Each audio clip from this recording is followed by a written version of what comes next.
So today I want to talk about body image because on a daily basis, I'm sure everyone or still does struggle with looking in the mirror and not being happy with themselves and comparing yourself to other people on social media or in real life. And I do want to say that it's normal to compare yourself.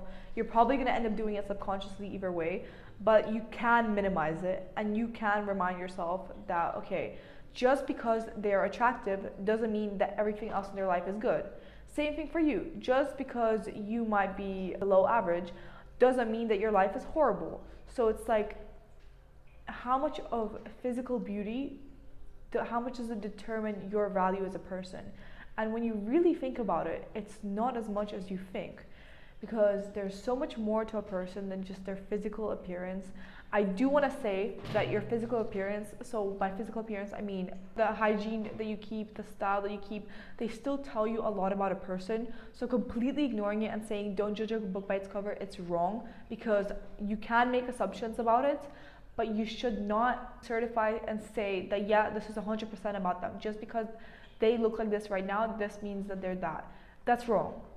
That's just a wrong ideology that you should be breaking.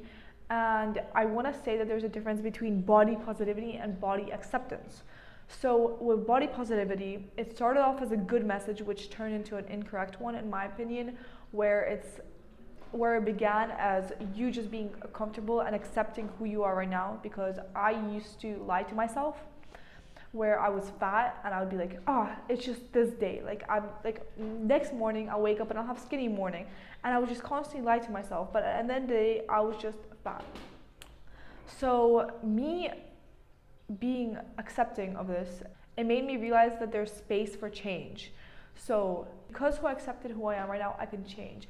A lot of people lie to themselves because obviously it's easier to lie to yourself and not admit and just look on social media and be like, yeah, especially with the obesity pandemic, where nowadays foods, junk food and ultra processed foods, every food is basically processed, is so available to us.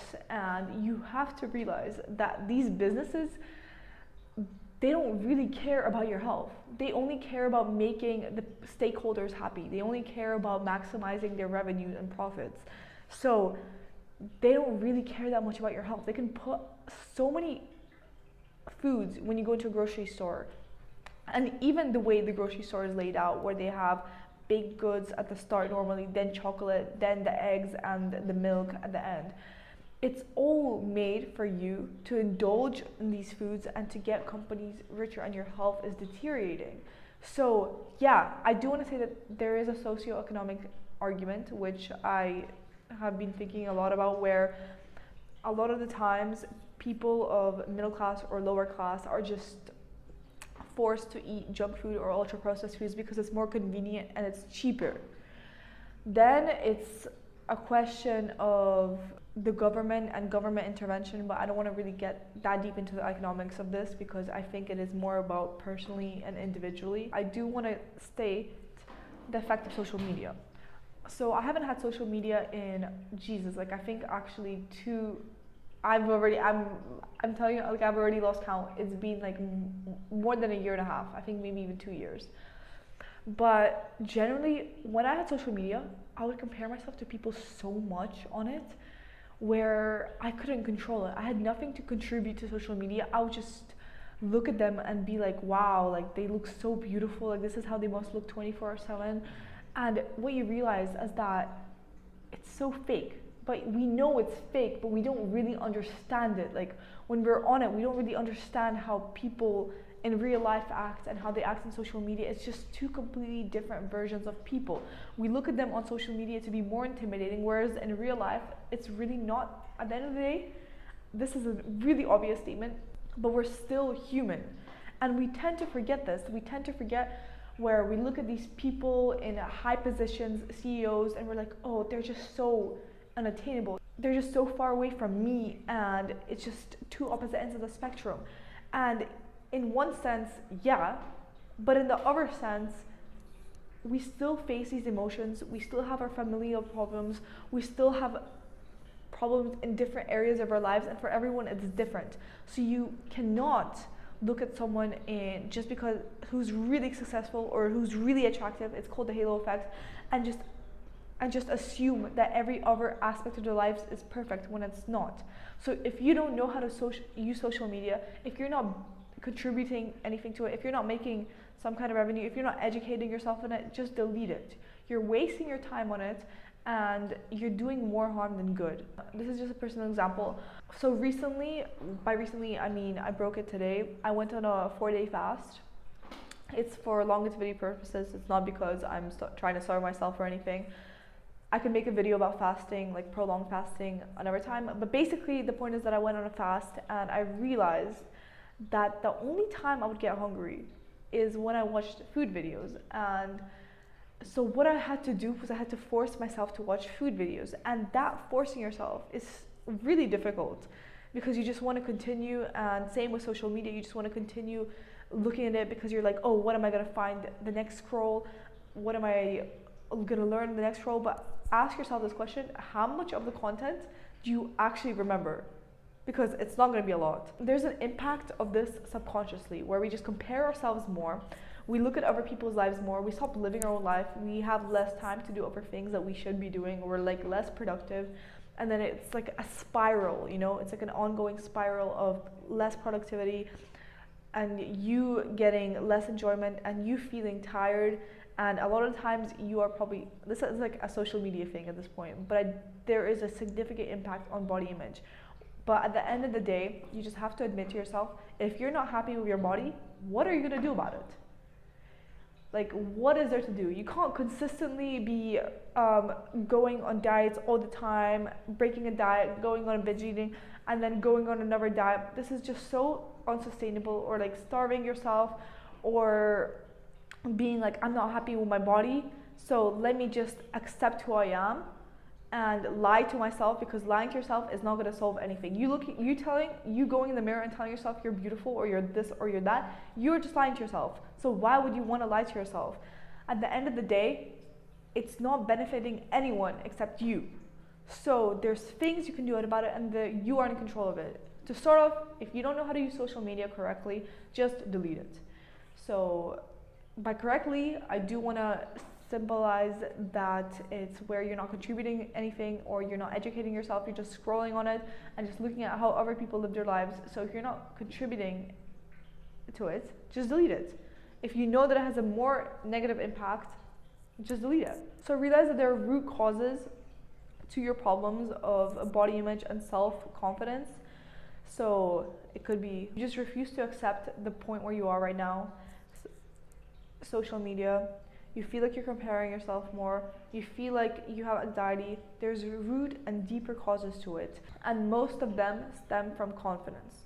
I'm preaching to you, confidence is one of the most important things you can have going for you, and the biggest way you can improve your confidence is by doing actions and behaviors that back up who you say you are as a person. So if you want to tell yourself that you're this or you're that, but you have no actions to back up what you actually say about yourself, then it just makes you feel bad about yourself, and it makes you feel like the next time you say something, you just don't believe yourself. So this is me getting into the idea of nutrition and diet and the importance of it, because Jesus Christ, diet, nutrition, and sleep, you've probably heard this like a million times, but I generally don't think you understand the importance of it. Diet, when you feed and you nourish your body the correct way, when you cut out ultra processed foods, when you limit your sugar and carb intake, I'm gonna also link down podcasts below if you're interested in educating yourself on these topics with nutrition. When I started cutting out sugars and carbs more and more, my mind felt clear. I felt like I was working towards something, and I had my bases, and I had more time, and I wasn't as drowsy. I would not have to be taking naps every single time I came back from school. I felt better, and that made me have confidence also. So with exercising, not only does it give you endorphins when you go, but you physically get in shape more. I do want to say that your nutrition, if you are trying to lose weight, which I can make a video about in the future, but if you are trying to lose weight, the biggest thing is, even if you cut out ultra processed foods and sugars, that's already going to make you lose weight.